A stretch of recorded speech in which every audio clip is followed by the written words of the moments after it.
I remember one time flying with a brand new Rio, and we were going to go out and do air intercepts out over the Whiskey area there, just west of San Diego, and coming at these two bogies, and pulled the throttles out of burner into mill, and then slowly into back to idle because I was kind of going a little too fast, and just a big ball of orange fire came shooting out the right motor about 50 feet or so, and self-cleared, and but the airplane was shaking and bucking around, but the engine cleared, and I ran the throttles up. We're not at all afraid of compressor stalls in the TF-30. It's kind of a way of life with that airplane, but checked the throttles a couple more times, looked good, told the bogies, go down south, I'll go back up north, we'll reset and try it again.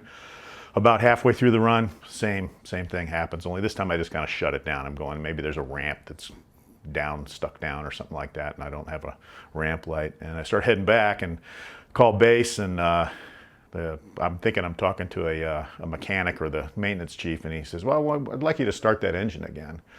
I'm like, it was a pretty big ball of fire that came out of that. I'm talking to my Rio in the back. He's brand new to the squadron, so I'm leading him down the primrose path to fairly good ass chewing later on, which we'll get to. But so I say, I'm not really interested in starting the engine up. We'll just come back. We're fine.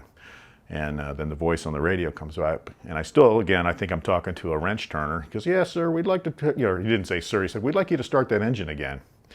And I said, look, I'm not going to do that.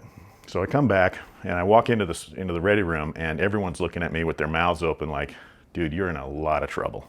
And I'm like, well, what?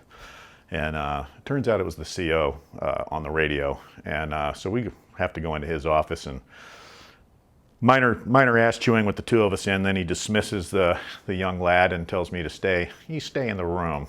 Oh, hold it. He might see that. Anyhow, he'll know who it is. And he commences to chew my ass and give me asking me if I think I know more than he does. And I basically told him, hey, it's your jet. If you'd have told me it was you talking to me on the radio, and I would have started the dang engine. But anyhow, one of many times in the office with that particular gentleman.